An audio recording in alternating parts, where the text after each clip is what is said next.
Good morning बंधुरा आज के आमी एकटा रेसिपि निये एसेछि। आज के आमी देखुन कि बानाच्छि। आपनारा निश्चयई भालो आछेन, आमिओ भालो आछि। ताहले चलुन रेसिपिटा आरम्भ करी। मांस चिकेन नियेछि। चिकेनटा प्रथमे आमी धुए जल झरिये नियेछि।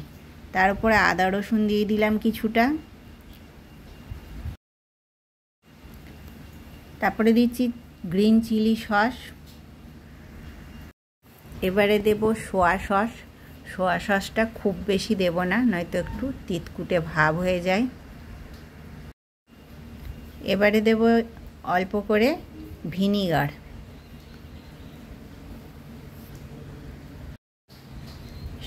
स्वाद अनुसारे নুন देब।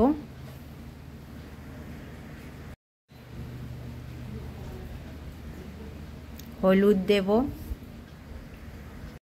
एबारे एक डिम आमी एर मध्य भेंगे दिए देब। एर मध्य अल्प करे कर्नफ्लावर देब। आमी खूब बेशी एते कर्नफ्लावर देब ना, केन कि ओई कोटिंगटा मोटा हो गेले आमादेर खेते एकटुओ भालो लागे ना। सब किछु देওয়া হয়ে গেছে। এবারে ভালো করে আমরা মেখে নেব এটা। এর মধ্যে আর একটু আমি টমেটো সস দেব। টমেটো সসটা দিয়ে দিলাম। এবারে খুব ভালো করে মেখে নেব। ভালো করে মেখে নিয়ে আমি এটাকে আধা ঘন্টা রেস্টে রেখে দেব।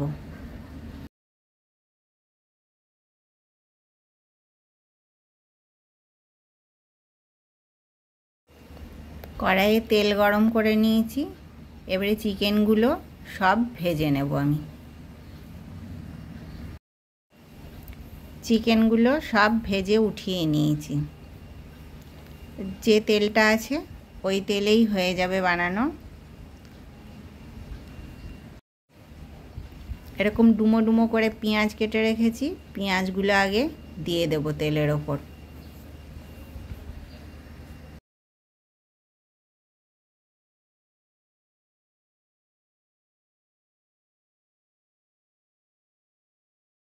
পেঁয়াজগুলো কিছুক্ষণ নাড়াচাড়া করে নিলাম। এবারে আদা রসুন বাটাটা দিয়ে দেব। পেঁয়াজগুলো ভাজা হয়ে গেছে। এবারে ক্যাপসিকামগুলো দিয়ে দেব। ক্যাপসিকামগুলো দিয়ে আবার একটু নাড়াচাড়া করব। এবারে একে একে সব সস দেব। প্রথমে আমি দিয়ে দিচ্ছি চিলি সস।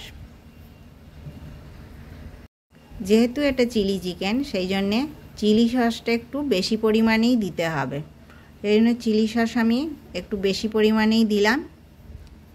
এরপরে সোয়া সস দেব। সোয়া সস কিন্তু খুব বেশি দেবেন না, এতে একটু তেতো তেতো ভাব আসে আর একটু বেশি নোনা হয়ে যায়।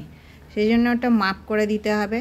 তারপরে টমেটো সসটা দিলাম। টমেটো সসটা মোটামুটি ভালোই লাগে, খুব কম দিলে আবার টেস্টটা হয় না।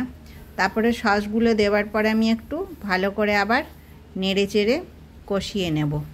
এবারে যে চিলি চিকেন মাখার জলটা রসটা ছিল বাটির মধ্যে, সেইটা সব আমি ঢেলে দিলাম। ঢেলে দিয়ে কষতে লাগলাম।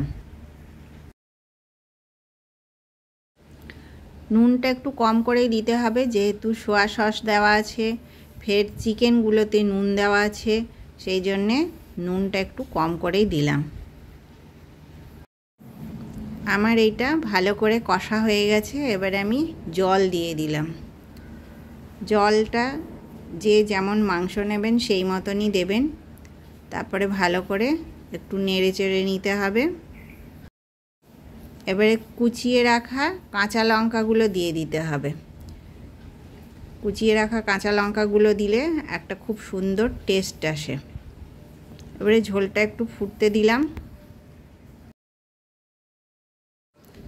চিকেনগুলো যে ভেজে রেখেছিলাম সেইগুলো সব এবারে ঝোলের মধ্যে দিয়ে দেব আমি। এবারে আমি কর্নফ্লাওয়ারটা একটু গুলে নেব। দিয়ে গুলে আমি চিকেনের মধ্যে দেব। কর্নফ্লাওয়ার দিয়েছি।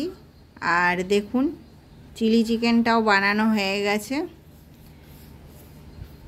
এটা খুব সুন্দর আর টেস্টি হয় খেতে। এটা গরম ভাতে, ফ্রাইড রাইসে, রুটিতে, পরোটাতে, লুচিতে সব কিছুতেই খেতে খুব ভালো লাগে। আপনারাও এইভাবে একবার বানাবেন, বানিয়ে দেখবেন। সবাই তো কোটিং দিয়ে বানান, একবার আমার মতন করে বানিয়ে দেখবেন অবশ্যই, আর আমাকে কমেন্টে জানাবেন। আমার চ্যানেলটাকে লাইক, শেয়ার, সাবস্ক্রাইব করবেন।